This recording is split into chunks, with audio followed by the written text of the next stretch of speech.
So let's cover some Kuntao footwork. The footwork in Kuntao follows the same map of movement that a lot of the hand strikes do, and that's the symbol of the asterisk. So again, an asterisk is made up of a vertical line, crossed by a horizontal line, and then crossed by two 45-degree angle lines. They all have the same center point. So if we were to take that symbol and we put it down flat on the ground, now we've got the different angles that we can step at. Hopefully you can see this stick here, which has a black handle, and that represents oncoming force coming toward me, an attack, a forward attack coming right toward me. Now if I stand right in the middle here, right in front of that attack, I'm not in a very advantageous position.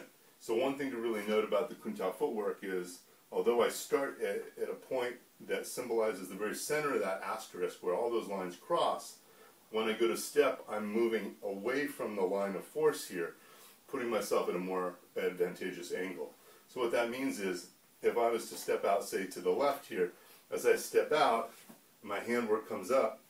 By getting to this angle, I'm away from the attack just a bit.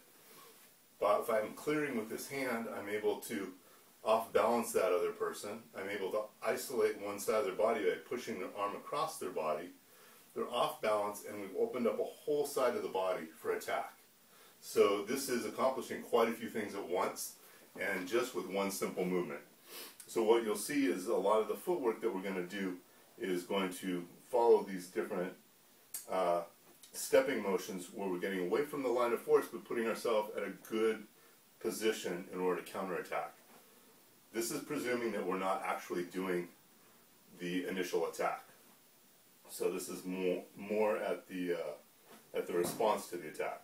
So if my footwork's right in the center here, my feet represent the center of the asterisk, I'm going to bring my hands up at the same time as I go to take a step with my feet, so that I'm not going to step into an angle without having something between myself and the opponent. The other thing to note is that when I go to take a step, I'm going to step not just shoulder width, but shoulder width and a half distance, so that when I do go to turn into my fighting stance, I'm going to have both knees bent and my weight equally distributed between the 2 feet. And I have enough distance between my feet that I can ground, meaning I can bend a little bit and have a lower center of gravity, and yet at the same time be fluid enough to be able to step and move to whatever angles I need to without having to make a big effort to lift that foot up. So from this position, I'm going to first step out to the horizontal lines here. Like I said, hands come up as the feet start to move, so I'm going to turn this heel out. I'm going to step out like so.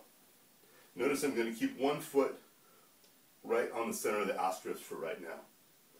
So my hands come up like so. I come back to the center, step off to the other side, like so. Another thing to note is that my chin and my head are pointed toward my opponent here, and I'm looking right over the top of my fingers. So my fingers should be about the height of my chin as well. I'm going to step back to center. Now I'm going to step on a vertical line, and I'm going to be stepping back because I want to create space between myself and the person that's attacking so that I can step back and then forward again, or back and then to an angle. So as I step back, again, I'm going like so, right into my fighting stance here. So I'm just getting out of the line of the distance of attack here to here, and I might even go into a cat stance, so then I can launch my attack back.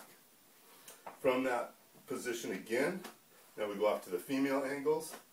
So I'm going to now step out this way and be right here. My fingers are pointing toward my opponent.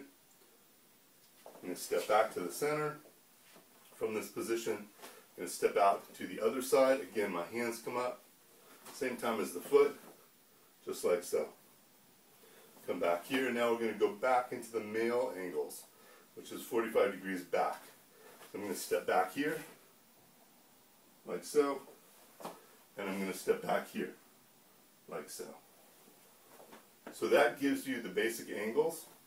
I could also be stepping forward on this angle with either foot, stepping straight into the line of force, cutting the person off before they could fully get their attack launched. So this would be jamming their attack. Each of these angles too is used for your turning stance as well, which is in another video. So for an example, I could step off at this angle for fighting, and from this position here, I can be attacking with this hand, but to attack with the other hand, I want to create rotation. So I would turn my body toward away from where I was originally coming from, so back toward where I started with the asterisk. So I might punch boom here, and then be punching here, and then back again, and then step back. So one of the drills you can do is, again from the center of the asterisk, stepping out at one angle, turning back the way you came, and then turning back to the original angle. Stepping out one, turning back to the original angle. Switching the hand work up as you do that. So that covers quite a bit of the footwork, gives you plenty to practice.